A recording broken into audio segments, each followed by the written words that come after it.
Sant Pare, creixem escoltant que l'únic objectiu a la vida és produir, tenir èxit. Santo Padre, crecemos escuchando que el único objetivo de la vida es producir, tener éxito y cuidar nuestra imagen. Yo mismo lo intenté, pero no lo encontré. Solo encontré un vacío inmenso. Buscando respuestas a mi vida dio un giro y esta última Pascua recibí el bautismo. Este es el testimonio de Farid de la parroquia de la Sagrada Familia. Ahora que este camino es nuevo para mí, le pregunto, ¿cómo podemos mantener la mirada alzada hacia lo que de verdad importa? Cuando la sociedad nos empuja a mirar constantemente hacia el suelo, a la tierra o solo a nosotros mismos, ¿cómo podemos descubrir nuestra verdadera vocación en medio de esta corriente? Estas son las preguntas de Farid que dirige al Santo Padre. Gracias por este testimonio. Gracias por permitirme participar en la teva alegría. Gracias por este testimonio. Gracias por permitirme participar en esta alegría y en la de todos aquellos que en la Pascua de este año han recibido el sacramento del bautismo.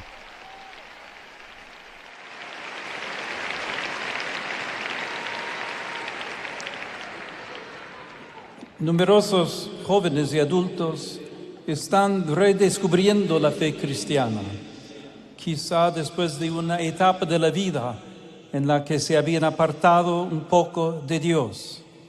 Se trata de un paso realmente importante. En efecto, todo lo que descubrimos, acogemos y vivimos paulatinamente a lo largo del camino contribuye ciertamente a nuestro crecimiento, a nuestra madurez y a ensanchar espacios de vida en nuestro interior. Pero al mismo tiempo, en medio de las alegrías, los éxitos y las derrotas, nos damos cuenta de que necesitamos otra agua para saciarnos más profundamente. Nuestro deseo de verdad y de felicidad necesita un horizonte más grande. Y esta inquietud es un don que Dios mismo nos ha dado. Estamos hechos a medida del infinito y por eso todo horizonte finito, todo paso, toda conquista, mientras nos satisface, al mismo tiempo nos impulsa hacia adelante y nos invita a seguir buscando, a buscar avanzando, pero sobre todo a buscar descendiendo interiormente, es decir, yendo a lo profundo. Y aquí torna la pregunta a dos breves ideas. La primera, es necesario cultivar una sana inquietud. Aquí vuelvo a la pregunta con dos breves ideas. La primera, es necesario cultivar en esa sana inquietud. En nuestras sociedades, de hecho, la idolatría del beneficio y del rendimiento, el afán de tener que producir siempre y de ser vencedores, así como el culto a la propia imagen, no son más que anestéticos para adormentar nuestra conciencia y adaptarla a una cierta idea de sociedad. Cuando las personas aprenden a detenerse, a dar valor a las cosas importantes, a apreciar el tiempo de modo nuevo y a pensar en la propia vida, dejándose iluminar por el Evangelio, desarrollan también un pensamiento crítico respecto a un sistema social que no pone a la persona en el centro y provoca situaciones de injusticia y de pobreza existenciales a diversos niveles. Es por eso que la inquietud da miedo, así como el descubrimiento de la interioridad, de la espiritualidad y aún más del Evangelio. Segunda idea. Es en este mundo donde debemos cultivar la inquietud, no en otro. Es dentro de esta sociedad que tú y tantos otros habéis descubierto el valor de una vida más humana, más plena, abierta al encuentro con Dios y a la alegría de la fe. Esto significa que a pesar de las dificultades, el lugar en el que Dios se hace presente y donde debemos encontrar sus huellas es siempre en la realidad donde nos encontramos. Creemos que el Espíritu Santo actúa y trabaja silenciosamente en todas las situaciones de la vida y de la historia, incluso en aquellas que parecen más difíciles. Pero debemos cultivar esta inquietud y hacerle espacio. Como decía, buscar dentro, intentando no dejarnos abrumar por los ritmos y las seducciones externas, cultivando espacios de silencio, deteniéndonos quizá algunos minutos al día para leer el Evangelio y hablar con Dios, y también tratando de hacer este camino interior junto con otros, dejándonos acompañar en los itinerarios eclesiales y confrontándonos con los sacerdotes, los religiosos, las personas que, como nosotros, han emprendido este camino. Bona vesprada, Sant Pare. Soc Carmina, soc una professora de l'educació secundària d'una escola d'Hospitalet i vinc ací a presentar-te la meva inquietud. Es Carmina, profesora de educación secundaria, que presenta su inquietud al Santo Padre. Sant Pare, en un món on es criden les coses, hi ha aspectes de la vida... Santo Padre, en un mundo donde las cosas se gritan, hay aspectos de la vida que permanecen calladas con vergüenza, como por ejemplo la depresión, una enfermedad silenciosa que afecta a muchas personas, jóvenes y adultos, y que conlleva una oscuridad, aislamiento y un dolor inmesurable. A veces este dolor es tan abrumador que la idea de desaparecer parece la única salida, la única opción. Yo misma luché para salir de esta enfermedad en silencio durante años.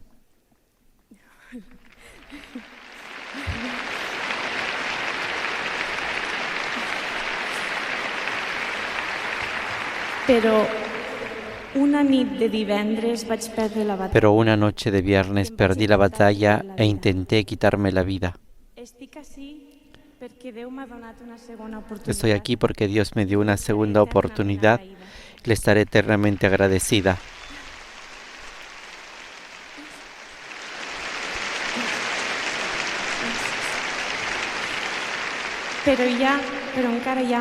Pero hay muchas otras personas que continúan enfrentándose a esta oscuridad todos los días. Por eso le pregunto de todo corazón, ¿dónde podemos ver a Dios cuando la oscuridad es absoluta y ya no podemos más? ¿Cómo podemos confiar en Dios cuando parece que nada, ni uno mismo, vale la pena? Gracias.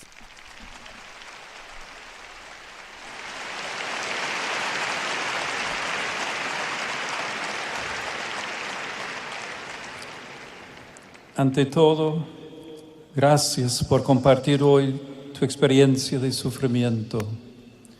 Me conmueve que puedas hablar de ella, que estés aquí entre nosotros y que hayas encontrado la fuerza de acoger esta segunda posibilidad que el Señor te ha dado.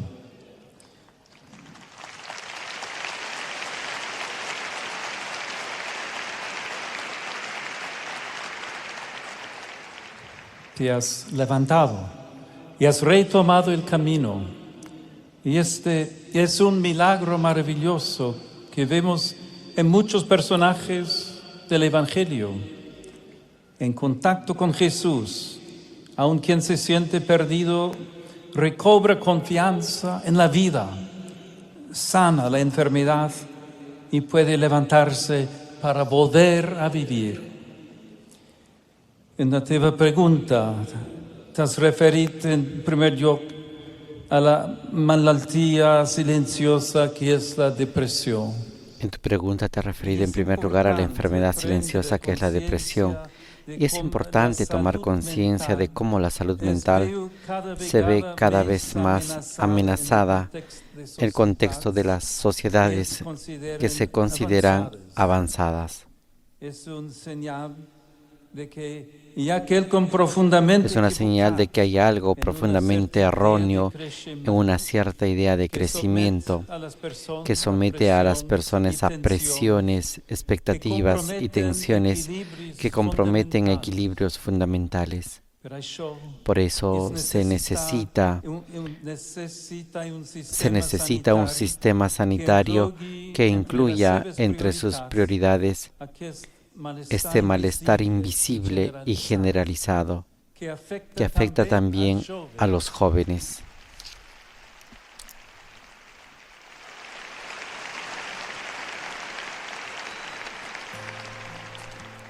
Les teves paraules tanmateix ens han mostrado que el dolor posa. Tus palabras, sin embargo, también nos han mostrado que el dolor pone a prueba la fe y el sentido que le damos a la vida. Esto es cierto para todos, no solo para quienes en algún momento atraviesan la prueba de la enfermedad. Mientras te escuchaba, pensé en esas horas de oscuridad, de angustia y de dolor que vivió Jesús cuando se acercaba la hora de su muerte.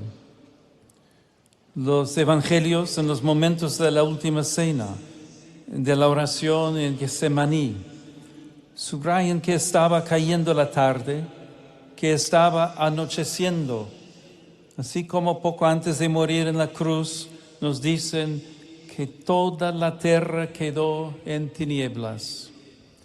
Pero en realidad no se trata solo de un sufrimiento personal. El Hijo de Dios está asumiendo en su propia carne toda la angustia, la soledad y el sufrimiento de la humanidad. En esas horas oscuras, muriendo en la cruz, Jesús comparte nuestro dolor y nos revela el rostro de un Dios compasivo que carga con nuestras penas, que sufre con nosotros, llora nuestras lágrimas y permanece a nuestro lado con su presencia llena de amor y misericordia. Pasar por esta experiencia es difícil. Lo atestigua varias veces la Sagrada Escritura.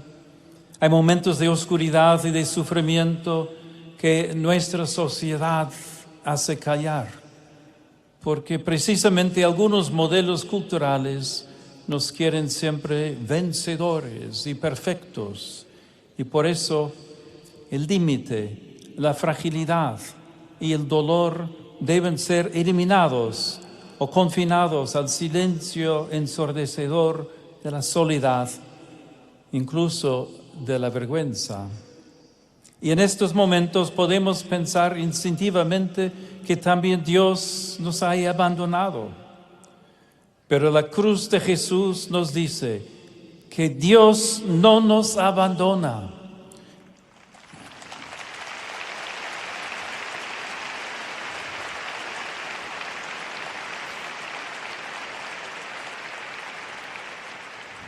Que Él sigue crucificado con nosotros en el momento del dolor y de la soledad extrema.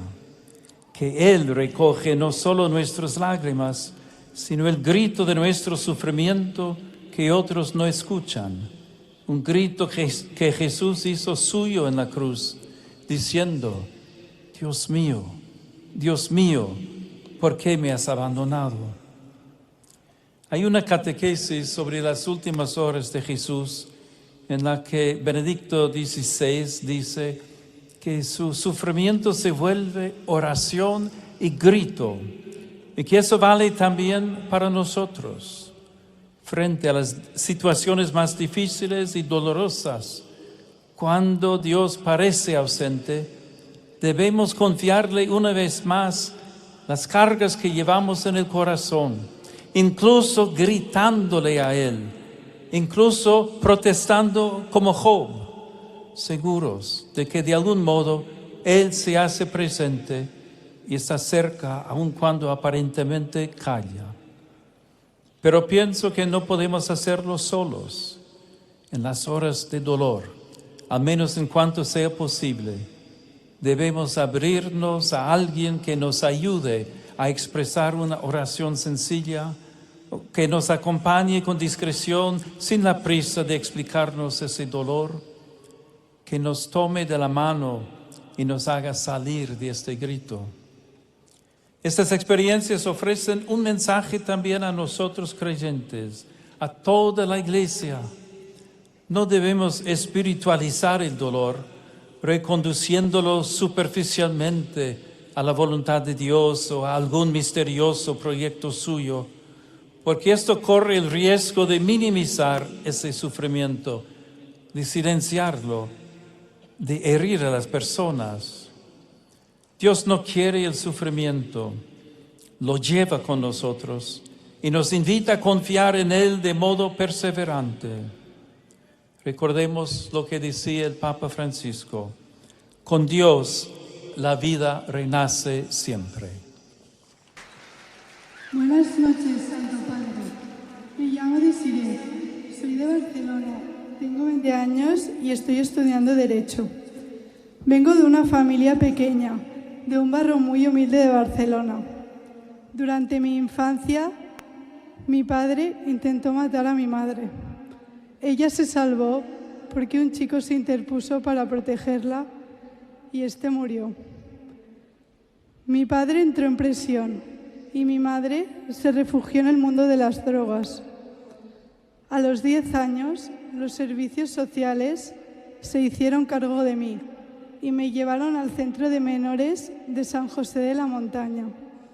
Al principio fue muy duro,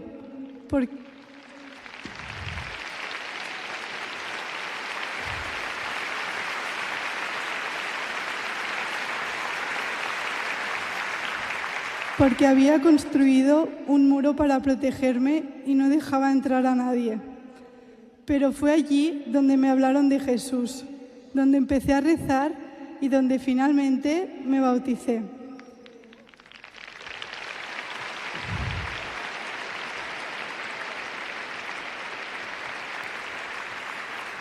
Más adelante me acogió una familia creyente.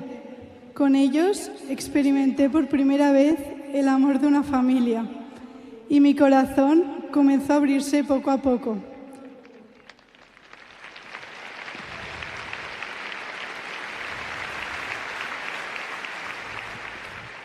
Durante mi adolescencia me rebelé muchas veces contra Dios. Sin embargo, me invitaron a un retiro que me ayudó a reencontrarme con su amor y despertó en mí el deseo de perdonar a mi padre.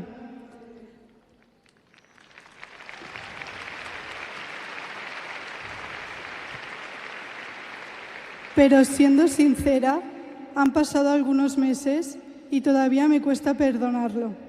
A veces levanto los ojos al cielo y le pregunto a Dios, ¿dónde estabas cuando era una niña? Por eso, Santo Padre, quisiera hacerle una pregunta. ¿Cómo puedo perdonar a mi padre que estuvo a punto de dejarme sin madre? ¿Cómo puedo reconciliarme de verdad con Dios? Muchas gracias.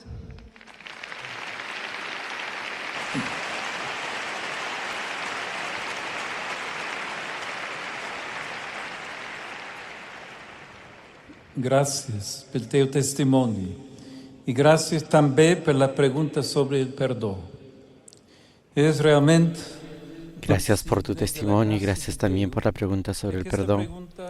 Es realmente un signo de la gracia de Dios que esta pregunta surja de un pasado tan marcado por el sufrimiento y que a pesar del dolor se tenga la valentía de preguntar cómo es posible perdonar a quien nos ha hecho el mal. Quisiera decir dos cosas aquí. La primera complementa lo que decía anteriormente sobre la presencia de Dios en las horas de nuestro sufrimiento. En el fondo también tú expresas esta pregunta respecto a tu infancia, pero el contexto en el que han pasado los acontecimientos de tu vida nos pide ampliar el radio de nuestra pregunta. En vez de preguntarnos ¿dónde estaba Dios? O debemos interrogarnos sobre el hombre y sobre la humanidad, sobre cómo a veces somos prisioneros del mal hasta llegar a ser violentos como los demás, sobre cómo no logramos cultivar el amor y respetar a los demás en su dignidad y libertad. Tantas crónicas policiales todavía hoy reflejan un clima envenenado en las relaciones familiares de abusos y opresiones, y en particular de violencia contra las mujeres, que a menudo desembocan lamentablemente también en feminicidios. Esta realidad dramática, que tiene raíces antropológicas y culturales, estamos llamados a abordarla todos, sea personalmente, sea como sociedad.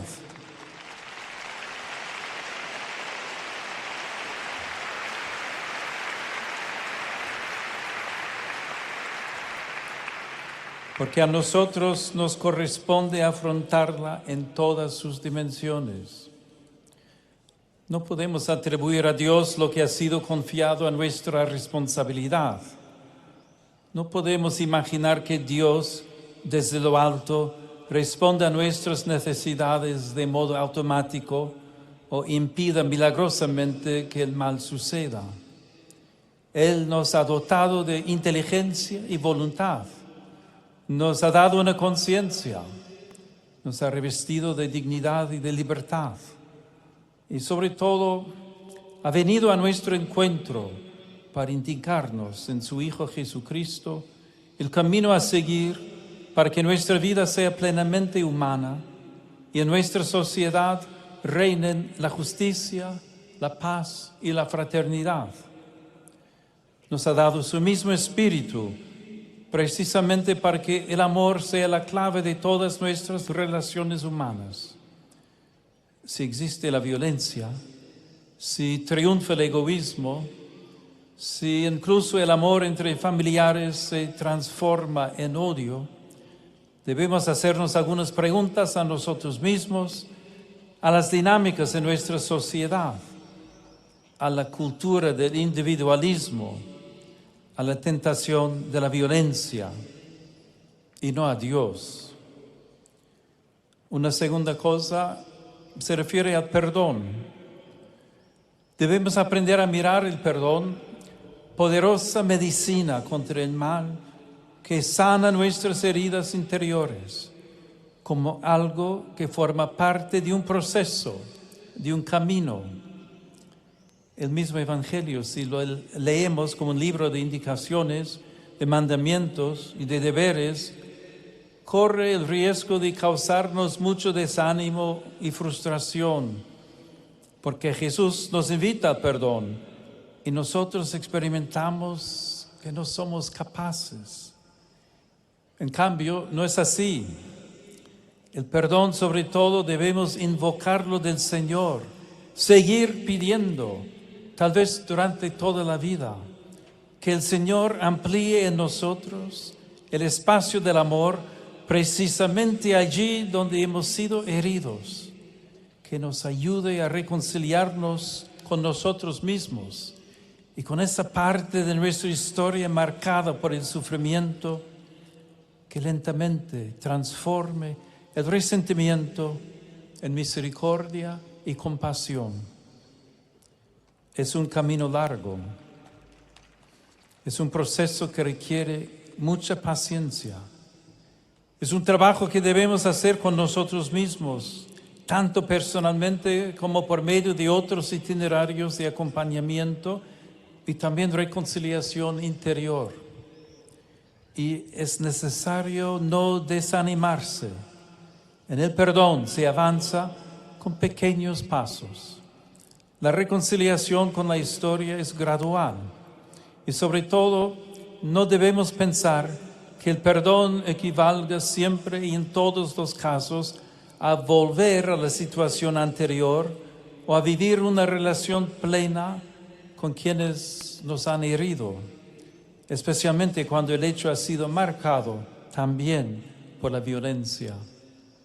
Se puede permanecer en la buena disposición del corazón hacia la persona, rechazar toda forma de odio o de venganza, esforzarse por reparar la relación en la medida de lo posible y quizá rezar por él o por ella.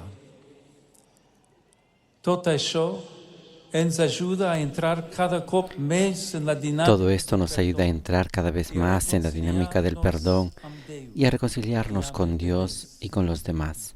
Somos pescadores perdonados, estamos en paz y somos capaces de perdonar, capaces de ser portadores de paz.